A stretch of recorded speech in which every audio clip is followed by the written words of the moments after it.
In 1998, I interviewed Dr. Vandam in preparation for a Wood Library Museum project on the evolution of the anesthesia machine. Although I had met Dr. Vandam previously on several occasions, I had never had the opportunity to ask him questions about himself and the history of our specialty. Dr. Vandam was a universal man, a surgeon, artist, scientist, writer, and anesthesiologist. The program you're about to see is but a glimpse, but it may be the last recorded interview of Dr. Vandam and the only one presenting his illustrious career in the context of anesthesia equipment history. When I arrived to his office, I was merely expecting to ask him just a few questions. Instead, Dr. Vandam proceeded to give me an intimate account of his career and his experiences.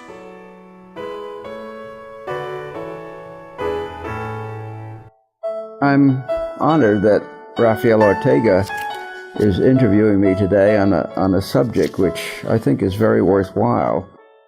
There aren't very many sources on this subject. Both Rafael and I have a copy of Thomas's book on the development of anesthetic apparatus. That's largely a work dealing with British developments. There is no other book on history of anesthetic apparatus. I might say that I'm not a newcomer to being interviewed under circumstances such as this. I've also been taped for Leaders in American Medicine, and I've made a film which is sold by the Wood Library Museum called The Yankee Dodge, which is fairly popular. In anticipation of this meeting this morning, which is on a Wednesday of middle of April, I hastily yesterday wrote down a list of anesthetic apparatus that I've used in my career as an anesthetist. As a bit of a background, I might say that I was first a surgeon, and during my surgical residency and internship at the Beth Israel Hospital, which dated from 1938 through 43, I think I had a 3-year rotation on anesthesia under the leadership of Samuel Gilman, who was essentially a self-trained anesthetist, but a very competent fellow. I can't remember any of the apparatus I used then, and the only piece of apparatus I remember from the Beth Israel days was a Gwathmey sight feed flow meter device, and I remember that piece of apparatus vividly because it was the custom at the BI in those days for youngsters undergoing tonsillectomy to come into the emergency ward, to have their tonsils removed there, and then to recover in the afternoon and go home the next day. I was anesthetizing a child for TNA, and suddenly the child convulsed. And the these children were sitting up, by the way, and no endotracheal anesthesia whatsoever. And suddenly this child convulsed, and the tonsillectomist said to me, "Oh, this happens now and then," and that it's owing to the nitrous oxide. A lot of people believed, I think at one time from the very beginning, that the oxygen and nitrous oxide was available, that the nitrous oxide broke down and oxygen was provided through the metabolic degradation of nitrous oxide. But that wasn't true. I subsequently looked into the literature and found out that nitrous oxide convulsions and all the nitrous oxide deaths that had occurred were the result of pure hypoxia.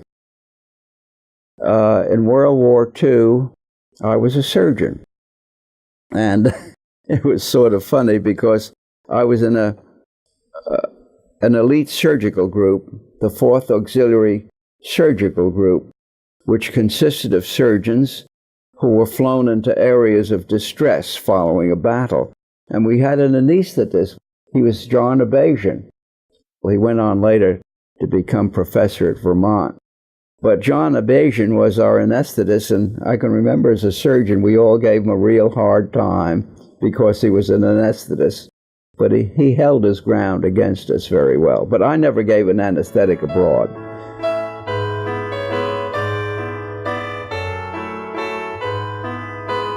I entered upon a residency at the University of Pennsylvania in 1947.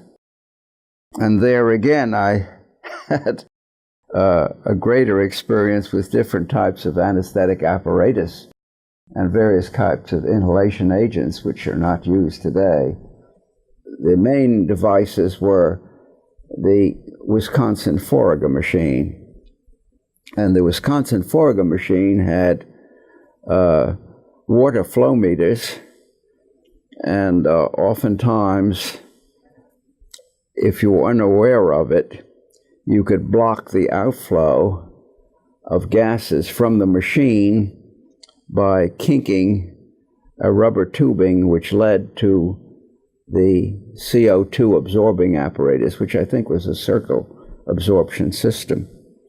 And when you did obstruct the outflow for these gases coming from the wet test flow meters, all the water in these flow meters was distributed to the atmosphere, and everything got wet, including the operative field, and you had a lot of explaining to do. So the water flow meter was a good device, but not a sensible device. The other thing the Forager had was a vaporization system for ether, which ether bottles was situated in the outflow path of the escaping gases. And if you wanted to add ether to the inhaled mixture, you gradually turned on a valve so that all the exiting gas passed through the ether bottle, either in part or in total. And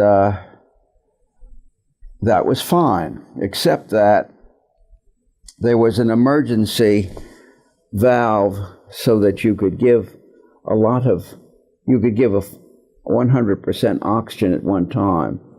And this really was a blast of oxygen. And if you didn't realize it and you had the ether flow meter, ether valve partially on, all of this oxygen would go through the ether vaporizer, and liquid ether could be blown into the lungs of the patient and the child. And I can recall one instance where this very accident happened, where we blew, or I blew, or somebody blew, I'm not sure whether it was I, liquid ether into the lungs of a child, and that child died. And it was due to an intense inflammatory reaction in the bronchi and bronchioles. So those were the two faults of the Forager apparatus. Later on, the Forager apparatus was improved by having rotameters instead of wet test flow meters. And the other big advancement was the introduction of the copper kettle, which I think everybody knows was an invention of Lucien Morris when he was at Wisconsin working with Waters. And the copper kettle, of course, made good sense. It incorporated some of the ideas that John Snow had used with his ether vaporizer and his chloroform vaporizer. Later on, when new anesthetics were introduced, the same principle of vaporization was devised or used for halothane, and ethane, and forane, and so on. So that's the Forager apparatus, as I recall it. The one great advantage of it, it has a broad top, and it had a number of drawers underneath in which you could store equipment and other pieces of apparatus. The other machine at Pennsylvania was over in the obstetric rooms, and that was a McKesson machine. Now, McKesson, I think people know, came from Toledo, Ohio, and he was an inventive fellow, and he devised this piece of apparatus for the administration of oxygen and nitrous oxide. And there were two cylinders, one of nitrous oxide and one of oxygen. And by turning a valve, one could get various mixtures of oxygen and nitrous oxide. It was a very complicated device. Also, he had added to the machine the possibility that there could be some rebreathing, which was helpful, and also a way to record respiratory patterns. It was easily possible to deliver an hypoxic mixture of nitrous oxide with this machine, and occasionally, just to test out the resonance with this complicated machine, we'd remove a screw or two and see if they could solve what the problem was. And it took them some time to solve the problem. And when they did solve it, we always indulge humorously in the statement that, oh, well, we had a chimpanzee who solved this problem faster than you could. And the other thing we had at Penn, which was a real problem, we had the Wisconsin to and fro canisters for absorbing CO2. The virtue of the canister was that you could easily sterilize the small canister in contrast to the circle system. Also, you could interchange them because with the to and fro system, the soda lime became very hot, and the breathing of a very hot gas was a disadvantage. So you could change the canisters, and in the course of an anesthetic, if you didn't place the canister in the right place, for example, if you had it lying next to the patient could be burned simply by the heat of the canister. The other thing that happened is they were very difficult to manage, and occasionally you drop one on the floor. And if you did drop it on the floor, you could dent it so that you couldn't then put the cap on it again. Also, you had to fill your own soda lime canisters and pack it tight so that there was not too much movement of the soda lime granules within the canister. If you did that, the soda lime granules would fragment, and it was possible for a patient to breathe in soda lime dust, which was another disadvantage. And incidentally, the first notorious anesthetic explosion that took place occurred at the Leahy Clinic when an anesthetist who was giving cyclopropane dropped the canister on the floor, and there was a spark, and the cyclopropane was ignited, and this was propagated back into the patient's respiratory tract, and the patient was killed. This began an investigation of the problem of anesthetic explosions, and there was a commission of the ASA to look at anesthetic explosions, and it was found out that they were not infrequent, and usually they were fatal. And ultimately, this led to the incorporation in operating rooms of static-free environments, conductive flooring, use of switches and so on, which are above a 6-foot level.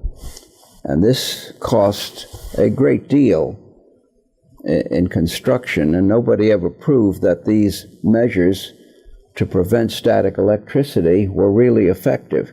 It meant that everybody had to wear conductive shoes, The apparatus had to be conductive, and so on.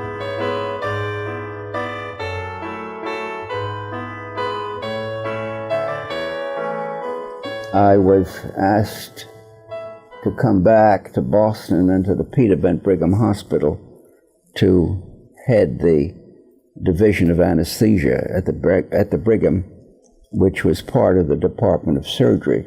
The Brigham hadn't had a physician anesthetist since 1916. They always had nurses.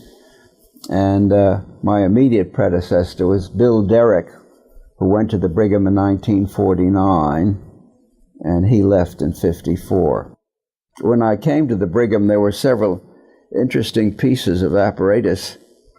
One was a Connell ether vaporizer, and this had been used practically up to the time of my arrival there. It was a rather a complicated device with a heating element and various valves so that you could deliver different partial pressures of ether from it. And the interesting and anachronistic aspect of this ether vaporizer was that it was fitted up with an explosion-proof device, which is sort of silly when you think of it, when you're dealing with ether in the first place. So that was the Connell device. The first anesthetist at the Brigham was Walter M. Boothby, and Boothby had calibrated the Connell etherizer with a Waller chloroform balance. I don't know if anybody will remember what the Waller chloroform balance was. It was an interesting device for measuring the partial pressure of chloroform. So Boothby had calibrated the Connell vaporizer, and he wrote about it.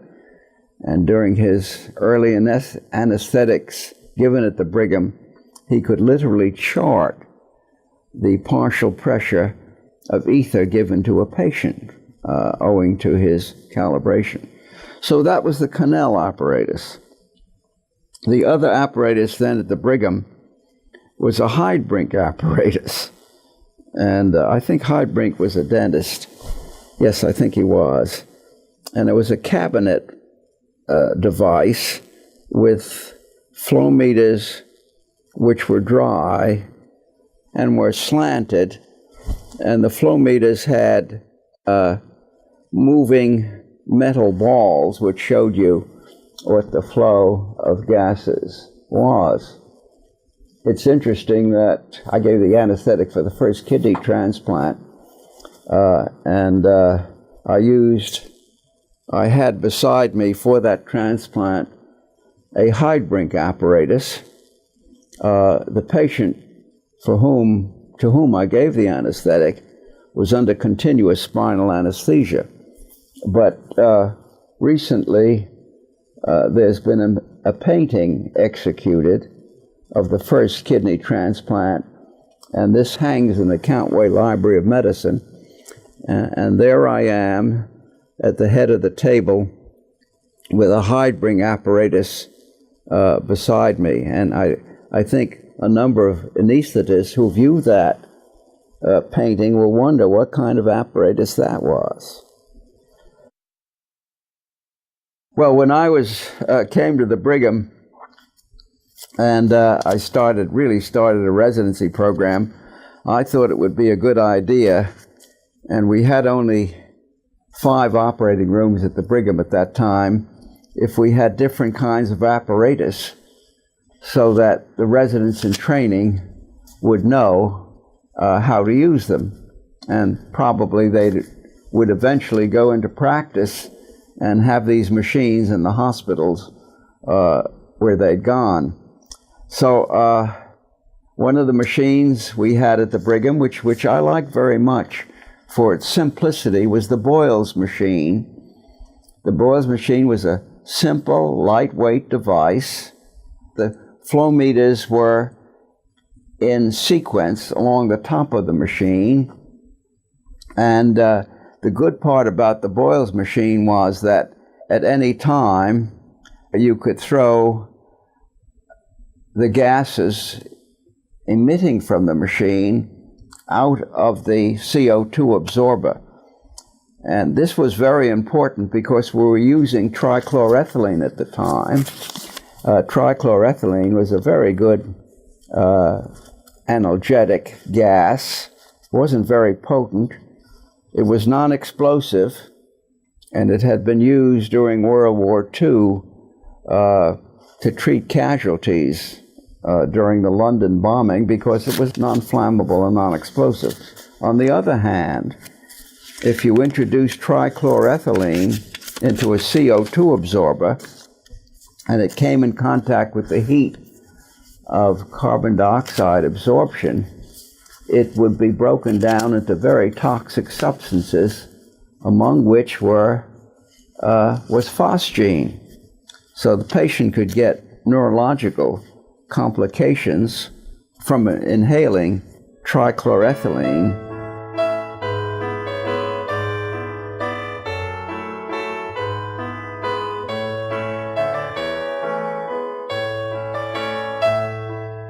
Occasionally, we used a little device which nobody knows anything about, and that's the flag can. Flag was a New York anesthetist in the early part of this century who wrote a book on resuscitation. And the flag can was a very simple way of vaporizing ether, and it was portable. It simply consisted of an ether can in which you made openings into the top of the ether can with a beer bottle opener, and you poured liquid ether into the flag can, and you could hold it in your hand, and coming out of the top where the ether used to be dripped from was a rubber tubing, and you could attach this to an endotracheal tube and hold it in your hand and get differing concentrations of ether vapor according to how much you filled the can and how much you warmed it with your hand. Now, if you had to go, as we did in those days, take a child down to X-ray or any other patient down to X-ray for radiologic studies, you could intubate the patient's trachea, apply the flag can to the tracheal tube and go down to the X-ray department and continue with the anesthetic there. The only trouble with the flag can is if you turned it upside down, it was possible for liquid ether to get into the patient's lungs. Another interesting piece of apparatus which was very important in early resuscitation was the Kreiselman resuscitator. The Kreiselman resuscitator essentially consisted of an accordion-like bag, to one end of which was attached a face mask, and at the other end had a loop so that you could hold it in your hand. The good part about the resuscitator was that as you press down on the accordion-like bag, you improve the face mask fit. Now, the other apparatus that I can recall, of course, we used open drop ether a good deal in that time, and we used the Yankauer mask and the Schimmelbusch mask, and in both of these masks you would take pieces of gauze and place them on top of the mask, and then proceed to give open ether. People always thought they were fairly safe, but actually they had their hazards. For example, as the gauze on the mask became wet with ether vaporizer, essentially you had a dead space under the mask in which there was considerable CO2 accumulation. And we didn't realize that at first. And occasionally a child would convulse under the ether mask. And so that when we knew this was the case, we adopted the practice of vaporizing oxygen or applying oxygen through a hook under the ether mask.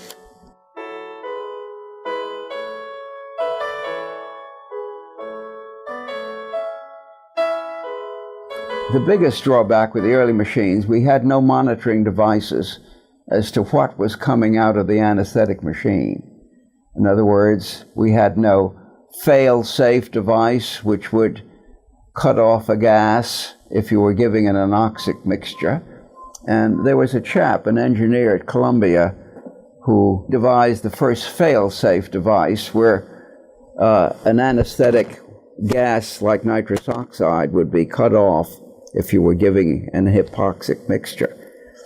I can remember a number of cardiac arrests in my own department where since you had so many things to do in monitoring the patient, that you couldn't always monitor the flow meters. And I can remember one anesthetic, at least several anesthetic deaths where people were slowly asphyxiated. The next important introductions were such things as continuous monitoring of the partial pressure of anesthetic that you were given, and ultimately monitoring devices. As we began more and more to use neuromuscular blockers, respiratory devices were put on the anesthetic machines to control respiration. There were early problems with respirators. If they went awry, you could apply too much positive pressure to the patient, and the patient would have rupture of the lungs and air embolism and so on. And gradually, as these accidents were described, the apparatus was improved. The other devices which added greatly to the safety of anesthesia was the oximeter. I used to make a strong point of teaching residents and staff always to look in the operative field. And if you could see the color of the blood, at least you could tell partially what the oxygen saturation was. I was very excited in the early days when bioengineers became interested in apparatus, and the pioneering group at the MGH, under the leadership of Jeff Cooper, devised the Harvard anesthesia machine, which was a magnificent thing. It involved all the principles of aviation medicine, in a sense, to vaporize anesthetic gases and so on.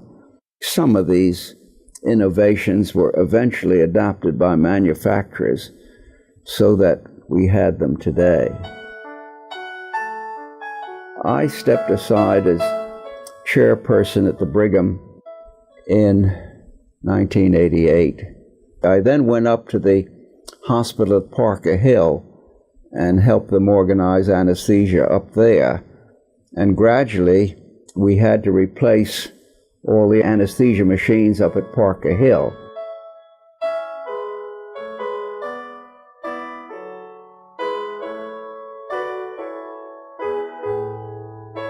Safety in anesthetic apparatus has taken its toll. I think the modern anesthetist is not a good clinician in the sense that he's watching the patient all the time. And part of that is the result of changes in surgical practice, ambulatory anesthesia, same-day admissions, where the anesthetist is no longer identified as the patient's physician.